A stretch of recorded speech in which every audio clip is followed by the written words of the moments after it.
Alright, so we're going to go over Delta Riva, but we're going to do it in no gi. So in gi, actually let's get to the ball, just the gi top. And I don't need to put mine on, I'm just going to need to put yours on. Get me in here. Okay. I need the belt on. What's that? So you don't even need the belt on, just the jacket. So Anybody knows? yeah. So in the gi, you have slightly different gripping options than you have in no gi. So in the gi, a lot of time when people play Delta Riva, they're going to be relying a lot on grabbing this lapel. And being able to keep the posture broken with this grip. But when we take the jacket off and we play no-gi Delta Riva, we no longer have that handle anymore to play with. So when we're playing gi versus no-gi Delta Riva, you have to modify your no-gi Delta Riva slightly different. So first things first, we use Delta Riva only on standing opponents. So Leah, nice and quiet, bud. So we use Delta Riva on standing opponents, or if they're on only one knee and the other foot is up. So we can play Delta Riva here as well. So basically they have to have at least one knee off the ground pretty well. The reason we want to use Delta Riva is, you can stand back up. I'm playing Delta Riva guard. When my opponent tries to run around, I'm attached. So I'm able to slow down athletic, fast opponents, and if they're a big opponent, I'm able to keep them at a distance so they can't use their weight against me from this position. Another reason why Delta Riva is so good too is it's easy to access Delta Riva. So unlike X guards, we have to.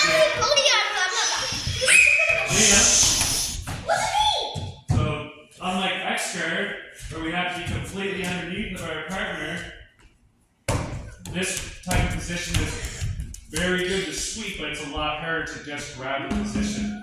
Where Delta Riva, all I need to do is just grab a foot.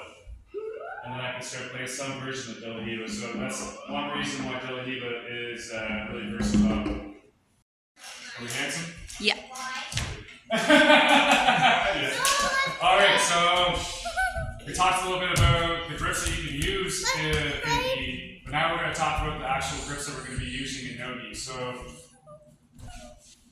here, any variation of Delta Riva, what I consider Delta Riva guard, would be basically, I get a hold of the same side ankle. Once I have the same side ankle, anything from here, I would consider some sort of variation of Delta Riva. If I was to have the opposite hand on the ankle, I would consider any kind of variation of this reverse Delta Riva. So from here, how we play Delta Riva is going to be dependent on if their weight is on the front leg, which is the leg where I have control, or the back leg, as well as whether he's standing upright or bent forward at the waist. So our grips that we're going to be using when playing no-gi is going to be very similar to the gi variation, but slightly different. So in both gi and no-gi, the basic position of Delta Riva would be my free foot is going to be on this hip here, or if he's bent at the waist, it'll be in his bicep. So having my foot in the bicep prevents Scott from being able to control this leg while I'm playing Delta Riva. If he's really upright, I don't need to worry about him controlling my leg as much, so my foot goes on the hip here. Having my foot on the hip here stops Scott from squaring his hips up to me like this, where it's basically impossible now for me to put my hook inside his leg. So that's it here. So this leg, we want, it's going to depend on your posture. Nice and quiet, guys. So if Scott's bent at the knees and at the waist, it's easy now for me to insert a hook. So my shin is going to go under his hamstring, and my foot is going to hook the inside of the side here like this. My hand is going to be grabbing the ankle, and my butt is going to be sitting on his foot here, and my elbow tight. So from here, using a hook, I have the ability now to off-balance Scott and use this to move Scott around, which is what we want to be doing when we're playing guard, right? However, when people are savvy at this, they're going to be keeping a more straighter leg and upright posture here. So now, obviously, I can't put the hook in because there's no bend in his leg. When this happens, I still keep the ankle controlled with my hand, but now I'm going to be playing more foot on the hip, and this foot will be behind the knee a lot of the time. So now, I'll be playing slightly different, but this is still a variation of Jiu-Jitsu. I'm just playing it against an upright opponent. When we're attacking from Jiu-Jitsu, it's going to be, our attacks are going to be based off of whether he's putting his weight on the near leg or on the far leg, which we're going to go over how to do next. Alright, so now we're going to talk about actually attacking from the Jiu-Jitsu position. And then once we go over all the attacks, then we're going to go over stopping our partner from basically escaping or stopping our Jiu-Jitsu attacks. So the first group of attacks, like I said, is going to be weight on far leg attacks and weight on near leg attacks. So if he's upright, my foot's on the hip, and this foot goes behind the knee. So if his weight is on the back leg, my first attack is going to be the tripod sweep. So because Scott is so postured up, it's easy for me to get my feet in position here, which is why we're playing foot on the hip, foot behind the knee. However, if Scott is bent forward, like really, really bent forward, now when I try and put the foot on the hip, it's basically impossible.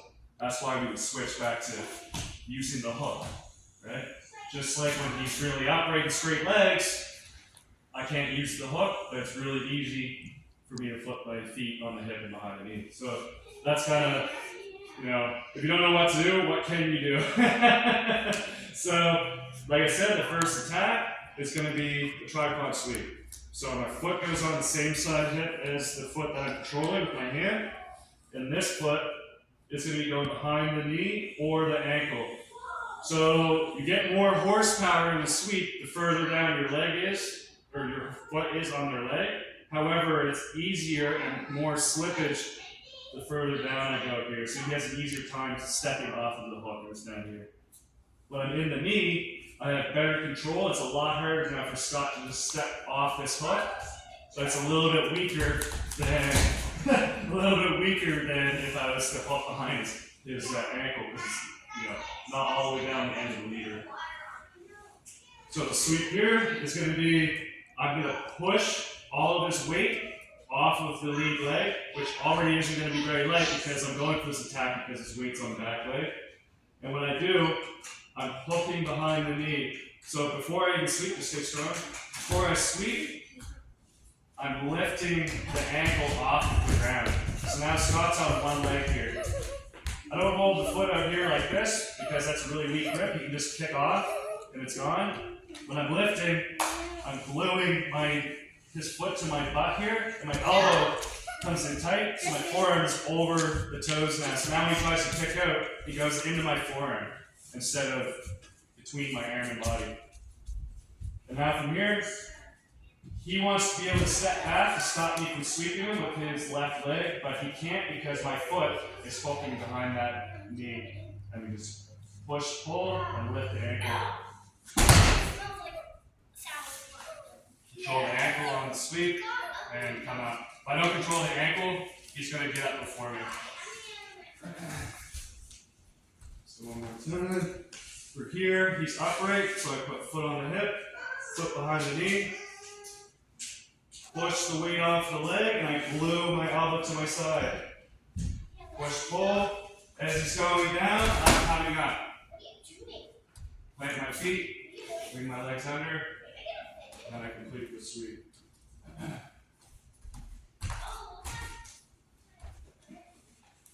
The second attack we're going to do is, you can do this straight off, or you can do this because Scott's countering. So if Scott's trying to remove my foot, right? Maybe I'm having a hard time keeping the foot on the hip. He's doing a good job locking my foot. Like maybe he's grabbing with his hand or whatever. So now I'm trying to do the tripod sweep his head. So instead, I'm going to pummel, yeah, you can keep holding it. I'm going to pummel over top and inside. And now from here, I can entangle the legs. So we're here, he's upright. I'm trying to beat his hand on his hip, but he's doing a good job protecting it. I'll just go over and in. So I can stop here and pull myself under, or I can put his foot on the ground, lock his knee, and kick him in the butt. He has to put his hands on the floor, and I tangle up the legs. So we're not really going to talk about that position, but we're just going from a distal position to getting underneath them. I can also enter this position off of the tripod sweep. So let's say I get my foot here and here, and I try and knock him off balance, but he puts all his weight on that far leg, and I feel like it's harder for me to finish the tripod sweep. I can just bring my foot in and entangle the legs instead.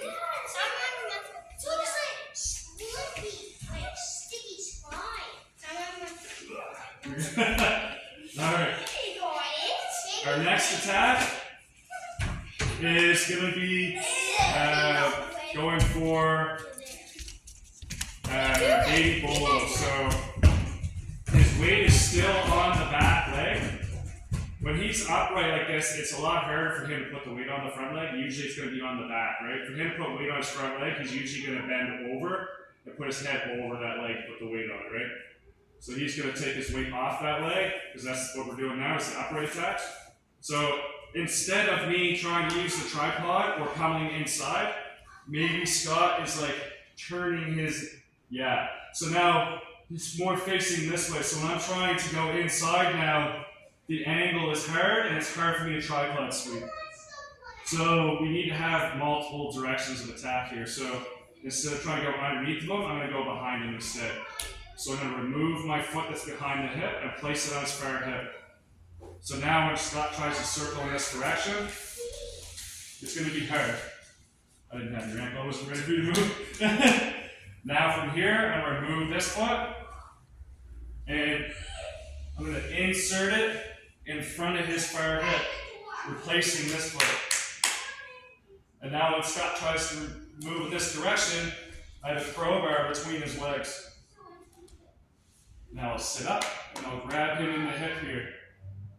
Now that I have his hip, I move around the corner and grab that far ankle. Place my foot behind the hip, and now we're here. From this position, I can take his back. We're not going to go too much further, like deeper into that. Okay, so that's the position we want to get to, which is the crab ride. When you're behind with two legs behind the legs. So we're here. Scott's kind of turning in this direction. I'm going to place my foot from behind the knee to in front of that far hip. So that when I'm making an angle in this direction, it's hard for him to turn his hips and take that angle away. I'm going to sit up and fall back to my side. And now I have that hook with this left leg in front of his far hip. So now he can't circle and face me now because I'm holding that far hip from following like a crowbar between his legs and my leg. I sit up and I grab the hip here too. Circle. Now that I'm circled over here, I don't need to hold on to this leg with my hand anymore because I have this leg controlled with this hand. So I can let go and grab that far ankle. Now I'm going to pull myself behind him and place my second foot. And now we're in the crab ride position. So if Scott puts his weight down on me, that's when we load him onto our shins, lift with our hooks, and sit him down in front of us, get our seatbelt and our hooks. Just sit there, that's good. This one. if Scott doesn't put his weight on me, and he's kind of like going towards his hands to run away, yep, just put your hands on the mat. Instead of pulling him down, I'm going to come up. Right? Here, seatbelt, hook, and then attack the back from there. So, for the most part, that's going to be our attacks against somebody that's really upright and their weight's on the back leg. Good? Alright, so now we're going to go over weight on the near leg or like when they're like hinging at the hips. So basically the attacks we're going to do when we have the belly heel hook. So the attacks we did before was when he's doing this, like the deadlift posture or like the upright posture here. Most of his weight's going to be on his back leg. This time he's going to be bent at the waist, yes, and his legs are bent here. So now more of his weight is on the near leg. So now we're not going to play this type of guard. We're going to be playing a belly heel where my hook is inside. So if I try and hook Scott's knee when I'm like right between his legs like this, I would have to be extremely flexible, and it's going to be a lot harder for me to even use this hook, even if I can get it in. What I want is to place the foot on his hip so that I can make an angle 45 degrees to Scott, where now it's easy for me to insert my hook, right? Hook my shin under his thigh and my foot on the inside of his thigh here. This foot here stops him from doing exactly what I said, squaring his hips up to me. It keeps me at this 45-degree angle. So now from here, this is where we can launch our attack. So I still have the ankle control on this side. So if Scott's bent forward and he's putting his weight onto this leg, my first attack, or maybe not my first attack, but one of my attacks that I can use is either a side sweep or I'm going to lift the ankles to the side here. So basically, what makes me decide which attack I'm going to do, it's going to depend on like whether or not Scott's a little bit more bladed in this direction or if he's a little bit more in this direction. So if Scott bends forward at the waist, I'm going to take my foot off of the hip and place it underneath of my belly heel hook. So this kind of like reinforces my hook, and it also allows me to pull Scott now with both of my legs instead of one. So I'm going to remove it from here to here. And if they're a really big opponent, what I'll do is I'll sit up first so that when I fall back, I can use momentum. And I'm going to pull Scott's knee on my hamstring here like this. So because Scott has angled his body in this direction, I'm going to leg press Scott in that direction as I go to my shoulder. So as you see, I'm off bouncing to the side. I still have a really strong hook. His knee is turned in. His foot, again, glued to my butt here, and my elbow is tight. So I don't want him to flee from me here and run away. This hand can be grabbing the knee so he can't kick out. And now from here, my attack options are kind of like up to me and shake a little bit. One leg squat. From here, I can either go underneath Scott or I can drag Scott's leg by and take his back. It's just kind of like before, right? So if I'm going to go underneath Scott, I'm going to want to keep that space open. So I'm going to uncross my ankles. I'm going to place my foot on Scott's far knee. So now when Scott tries to close his legs, there's a blockade in the way. Now I can remove my hook and put it underneath. Place my foot on the hip. Place this one on the butt. And now I've had his legs entangled. The other option we have is, so bend forward, here. The other option we have, instead of going underneath, I'm going to use the fact that he's turned his knee that way to keep him facing that way as I attack his back instead. So with this variation, I'm going to take my foot out, I'm going to place it on his hip, and I'm going to pass his foot from my top hip to my bottom hip. So now I have his leg dragged across my body, and he can't run away from the back take because my foot is blocking his hip from going in that direction. Now from here, I tend to sit up and swing my leg to go into that position we went to before, that baby polo. Now that I have this foot in front of his knee, or his hip, sorry, I can remove this one, grab the second ankle, and get my hook in, just like we did before. We're just setting up the same position from unloading and off balancing instead of how we did it before. So we're here, Scott bends forward, he's putting the weight on the front leg. We immediately put the foot on the hip, make that 45-degree angle, and I insert that hook where my foot is hooking the inside of his thigh. Now, and I have the ankle control. Again, I want to be sitting like on the, at least in the front or on the toes of this foot as I grab the ankle. Because one common counter that he's going to do is kick away. So my butt is in the way and my foot is, this way, my elbow is over his foot, it's going to be hard for him to do so. So again, he puts his weight forward, I take the foot off of the hip, and I cross the ankles. Sit up, and I'm going to use momentum as I fall down, I pull him on my thigh. Well, let's say this time, Scott kind of back steps in that direction. Yeah, so now, it's going to be hard for me to load and off balance in this direction, but I'm going to do a side sweep in this direction instead. So I'm going to uncross my ankles, I'm going to grab the knee, and then I make an angle. And now from here, this hand lets go of the ankle, and it's going to like go a little deeper here. So I'm really around the corner. And now I'm just going to do like a, I'm not sure what this motion would be called, where I'm like kicking up over my shoulder here as I lift my hips. And knock Scott down.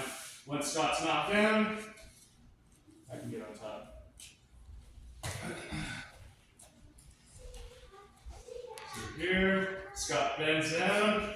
So my foot's on the hip, make that angle, insert my hook, and grab the ankle. He's bent forward, so I'm going to take the foot off the hip, cross under my ankle, sit up, hold him onto me. He back steps. From here, I grab the knee. If he's really off balance, I can just lift here and do it. But if he's got better base, I'm going to put my foot on the ground, deepen that arm, and again, I'm going to bridge and kick over my shoulder here. And then down from here, I can get up and finish this sweep. Last little thing. Same thing, he bends at the waist. Here, my foot's on the hip, make the angle, the hook is in. Cross the ankles, sit up, pull him on me, he back steps. If I go for this sweep, where I plant my foot, I deepen my leg, and I try and bring him backwards, but he's just so far leaning forward, like he almost puts his hands on the mat. Instead of trying to sweep him backwards, what is he doing? He's giving us the position to go behind him here, like we did before. So we just want to keep that in mind. If we can't get that sweep, his weight's so much forward, then we're just going to take it back instead, because he's literally just giving it to us on the salt platter. Alright, so now we're going to go into just, we went over a lot of like sweeping, but now we're just going to kind of go into like moving our opponent based off of the off balance that I showed you, like the sweeps. Before we go into stopping our opponent from untangling our ability of shutting it down. So we'll just start here, and basically when he's shutting down one posture, he's opening up the off balances for the other. So if Scott's really upright, and I start my off balances here, don't push the foot up, let's just say Scott starts changing his posture and now he's bent forward. If I continue to start trying to do my off balances as if he was upright, it's not going to work. But if I pressure into him enough to make him really commit to the bent posture, I can go into my bent posture off balances where the weight's on the front leg, right? Let's say he's trying to shut down these by being really upright again. Don't like stand right up. Then I can go back to my off balances backwards, right? So like, this is how we're gonna like move our partner from like De La Riva. So I'm like moving him forward, backwards, side to side. But I have to get used to feeling where I'm starting to have difficulty doing the off balance. That's when I need to switch back to the other direction, right? So let's just do like 20 seconds or so live of me just kind of off balancing and you just kind of pressuring back into me and stuff. Just to show what it looks like. So here.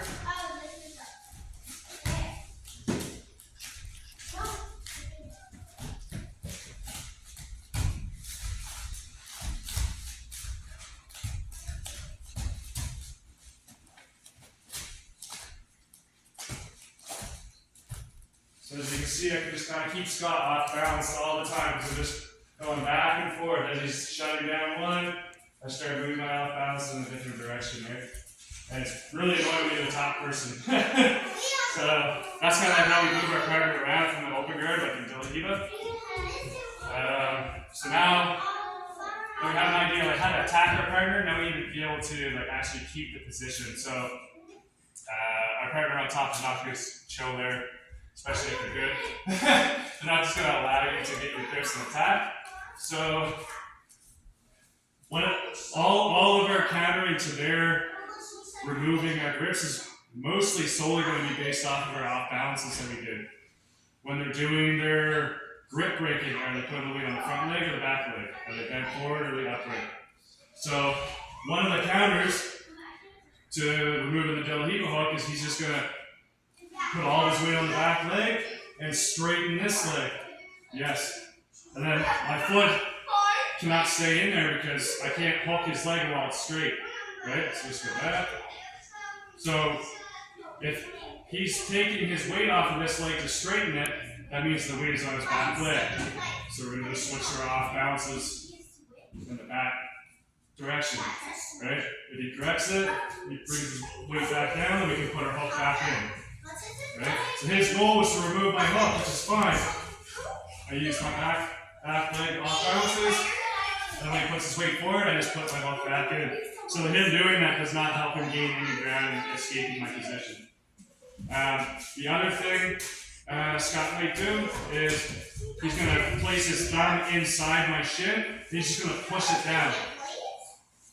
So for Scott to actually push my leg down, he's going to need to bring his upper body closer, which means that his weight is going to be on the near leg, right? So as he pushes this down, before he removes it, or as I feel like he's starting to remove it, I'm just going to turn the corner. So now when he pushes into this hook, you can feel it's not doing anything. He's pushing my knee to my chest. And now over here, we can do our side sweep off balance. He back step, I would take his back. If he doesn't back step, I can sweep him in. So again, I don't let this chill here. He starts pushing my leg down. I'm like, oh no. And now my hook is removed, and I can't play De La Riva very easily from here. So back. As he's pushing it, I sit up, I grab that knee, and I turn the corner. So now when he pushes this hook down, it's not going to be effective anymore. I can start my off balances. If Scott grabs the shin and kind of like leans away to try and remove it, he's going to have less range of motion. That might still be possible to remove it, but at this point it doesn't matter if I have hook in because his weight is on the back leg now. So now I can start lifting his ankle off the ground where I don't need to heel on him. Another thing that he might do from De La Riva is he's going to control this leg. Usually he's going to grab the ankle and he's going to try and stuff it under his butt and then step his leg forward in the headquarters here. So what he accomplishes is his hips are square, so I no longer can use the De La Riva hook. So let's step back. So we talked about this a little bit earlier. If he's upright, I'm fairly safe having the foot on his hip. But if he's bent forward He's got a lot of power in that far arm. I have to be more aware of what he's doing with that arm. So when he grabs my leg, I'm always keeping my knee to my chest. And now from here, I'm going to try and out-pummel him. So I'm either going to go inside to the bicep or outside to the bicep. Our aim is to go to the bicep because when he tries to grab my leg again, he has to pummel back to the inside before he can start controlling my leg again like this. So that's the battle here. Again, once I shut this off, I can go right back to the hip and go for my attacks. So I don't want to just chill here in the bicep. Eventually I want to attack him again, right? Especially in yogi, I'm not going to have a very easy time. Liam, I'm not going to have a very easy time off balancing him while having my foot on the bicep. If he does, actually before that, if he's controlling this leg, I just feel like I just can't beat it by pummeling. I'm going to open my knee like this, place my foot out to the side, I'm going to grab it, I'm going to extend my leg and pull my hand like this. So if I do this wrong and I don't do that, and I do it from here where my foot's in, as I extend, he's going to be able to step over this leg and put me in that position. So I need to open my foot so that when I remove it, if he tries to step off, there's no way he's getting over that leg. Now I'm in the bicep. Once I'm ready, I can go back to the hip and start my attacks. Lastly, if he does actually get under my butt, I'm going to put him in a dilemma. I'm either going to be framing and pummeling, or I'm going to be loading and off balancing. So I think I've showed you this one before back in Logo. So the second he puts my foot under my butt, I'm going to go to that crossed ankle position. If his weight is forward, I'm going to be pulling my knees to my chest and putting them off to the side, just like we did before when his pressure was forward. If he gets my foot under and he's sitting back and heavy on, trying to pull him forward, Liam. If his butt is down and his shoulders are back, it's going to be extremely hard for me to pull him forward and off balance him. So instead, we're going to keep this frame here, and we're going to remove our butterfly hook and place it on the shoulder. Now from here, I can push Scott away to free his foot back to the hip. For now, I can go back to Riva. So the whole reason why we couldn't play Riva is because when he removes his foot off the hip, he's able to bring his hip square where I don't have the angle now to keep my hook in. So to get that back, I mean, if he's not very good, I can just pull it out, make an angle. But a lot of times he's going to pinch in with his knee against my calf. Yeah, like that. Now when I try to remove it, it's going to be hard. So I need to use the assistance of this leg. Bring the shoulders so he can't get close. And place my foot on the shoulder. Now from here, even if he's pinching his leg, I'm going to be able to push him away and pull it out. And make my angle again. So, again, just like an off balancing from Riva, we have to kind of feel what they're doing on top. So if he goes to stuff my foot, and I start trying to load off balance and start sitting back, then I gotta go back to pushing him away, right? If he stuffs the foot and he's sitting back and I try and frame, I feel like I'm pressuring forward. He's pressuring forward really hard. I'll cross the ankles and load him off balance instead. Okay? So I gotta feel what's open there. So there's one last common counter. Two common counters left that they might do. One is the leg drag. So instead of stuffing this leg under the butt, he's going to drag the leg across his body. So he grabs it, pulls it across, and now both my legs are in this side of my body. From here now, he's like deep, or not deep, but he's passing my guard now. I need to basically not allow him to do this in the first place, just like we did before. When he tries to control this leg, I need to pummel back to the bicep or strip the grip.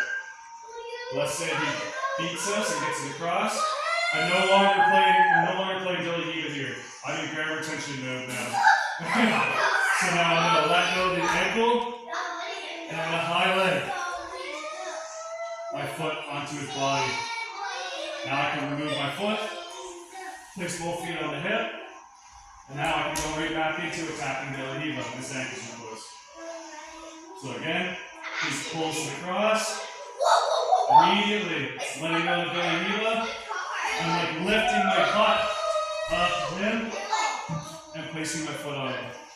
Pull, put it back on the hip. Now I can put Dilly Diva back in.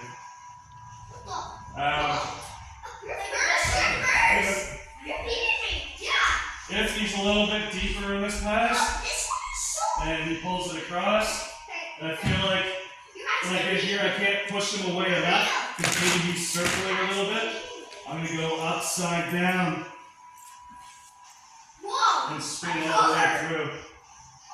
What I don't want to happen is I pull my legs pulled across here, and he circles behind me, and I don't move, and then now he's behind me to attack. So when I'm here, and I'm moving my hips away, and now we're back to square one. Where I can do Dilly Diva again. The last thing that I didn't really talk about yet was after they remove the hook, they turn the knee up. So turn it in that direction. Yeah. So now when I try and put that hook back in, it's going to be hard. So instead of trying to put the hook back in, what I'm going to do, place the foot on the hip, switch legs, and go Dilly Diva on the other leg. So just get that. So he does this. If he's more over in this direction, like just kind of walk that direction a little bit. Yeah, like bring your foot over there too a little bit. If he's over here, and I'm able to just make an angle, I will. But a lot of times what will happen is they'll like really turn that knee out and almost like walk this leg a little closer. So now it's really hard for me to make an angle. Okay? So this is when I'm going to switch. Foot on the hip. Grab the other ankle because now it's closer. And remove and insert this hook instead.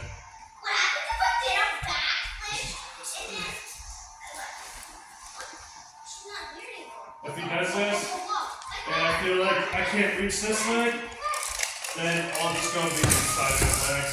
So I'll either pummel inside and tangle legs up like we did before, or I'll just simply switch from Dilly Diva to reverse Dilly Diva and attack him from here.